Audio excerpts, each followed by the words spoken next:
Bonjour à toutes et à tous, j'espère que vous allez bien et aujourd'hui dans cette vidéo qui est la 12e ou la 13e de la série Réveil Matin, nous allons parler de comment éviter la procrastination. Un fardeau qui touche quasiment tout le monde, on va se l'avouer.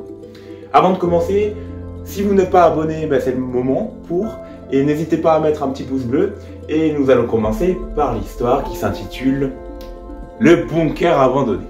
Alors vous allez imaginer Jerry qui, avec ses copains, avait décidé de s'amuser en forêt.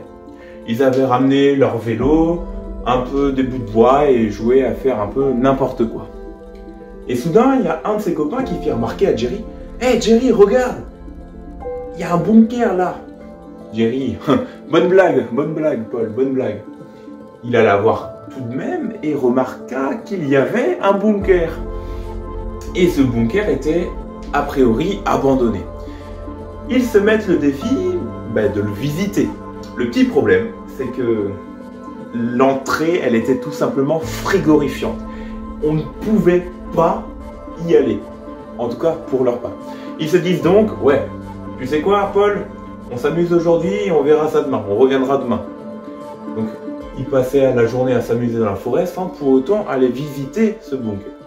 Le lendemain, il revint sur ses mêmes pas et ils n'avaient pas trop envie de l'explorer, cette bunker. Donc ils se dirent à nouveau, ouais, on regardera demain ça, Paul.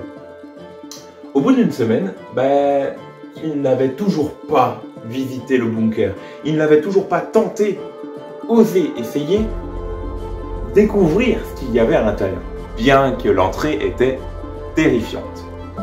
Et ils se rendirent compte qu'à cause de la peur, qu'à cause de cette inconnue, de cette ambiguïté entre peur et angoisse, ils n'ont pas osé faire leur découverte. Ils n'ont pas osé aller au-delà de leur peur. Et ça nous montre quoi? Ça nous montre que des fois, c'est parce qu'on a peur de ne pas savoir qu'on n'ose pas.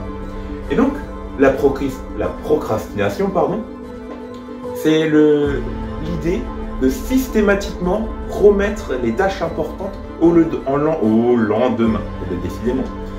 Dans l'idée où la procrastination, c'est pas en raison de pas envie, c'est plus en raison de peur. Lorsqu'on procrastine, on va remettre au lendemain quelque chose qui va nous demander de l'effort et donc du stress. Et donc lorsque nous procrastinons, nous reportons le stress au lendemain. Donc, nous allons nous soulager d'un stress immédiat, ce qui va provoquer du plaisir. Et donc, comment faire concrètement pour ne pas reporter le stress au lendemain et ne pas avoir ce plaisir instantané de se dire « Ah, je le ferai demain, j'ai pas de stress aujourd'hui ».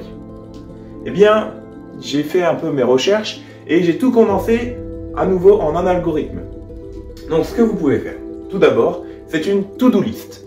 En faisant une to-do list, par exemple, vous vous dites « je ferai ça demain ». C'est ce que moi je fais la veille. La veille, vous écrivez « alors je ferai ça, je ferai mon sport, je ferai ma méditation, je ferai ci, je ferai ça ». Vous mettez toutes les idées qui vous passent par la tête. Ensuite, deuxième étape, vous enlevez celles qui sont superflues. Vous restez à l'essentiel. Quand cela c'est fait, troisième étape, c'est de décomposer les tâches les plus compliquées. Parce que oui, parfois, la procrastination, elle prend l'origine lorsque la tâche est soit difficile, ambiguë ou même pénible, tout simplement, ou voire même lorsqu'elle n'est pas alignée avec nos valeurs. Donc si maintenant, disons, je dois tondre la pelouse, c'est un objectif très très difficile. Ce que je vais faire d'abord, c'est que je vais diviser cet objectif en sous-parties. Première sous-partie, m'habiller. Deuxième sous-partie, sortir de ma maison. Troisième sous-partie, sortir la machine, etc., etc. Vous voyez, c'est dans cette idée-là de décomposer l'objectif initial imposant en de petits vraiment inutiles, parce que sortir de la maison, c'est super facile. Et en faisant cela, vous allez vous rendre compte que c'est plus gérable et plus agréable.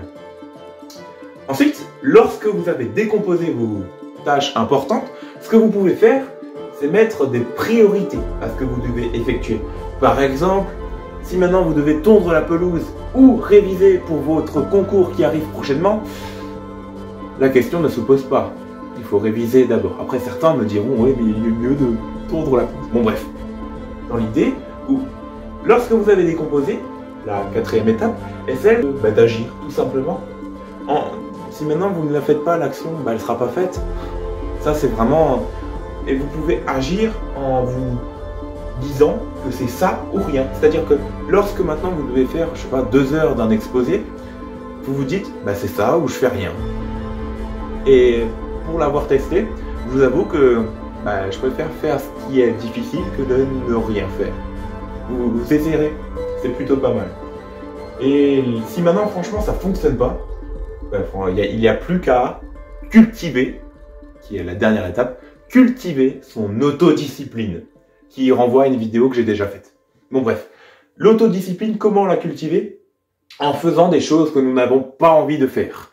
Par exemple, si vous voulez faire une activité qui vous énerve, eh bien faites-la. Si vous n'avez pas envie, faites-la. Vous ne voulez pas courir, allez courir, vous voyez? Et sinon, si vous voulez y aller de manière plus délicate, il y a l'autocontrat qui s'affiche dans les affiches et les fiches ici.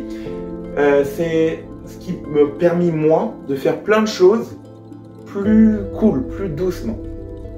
Et d'ailleurs, je l'explique très bien, mais c'est vraiment très efficace. C'est déjà la fin de cette vidéo, j'espère qu'elle vous aura plu. N'hésitez pas à me mettre des petits commentaires afin que je puisse m'améliorer. Moi, je vous dis à la prochaine. C'était Alban. Ciao.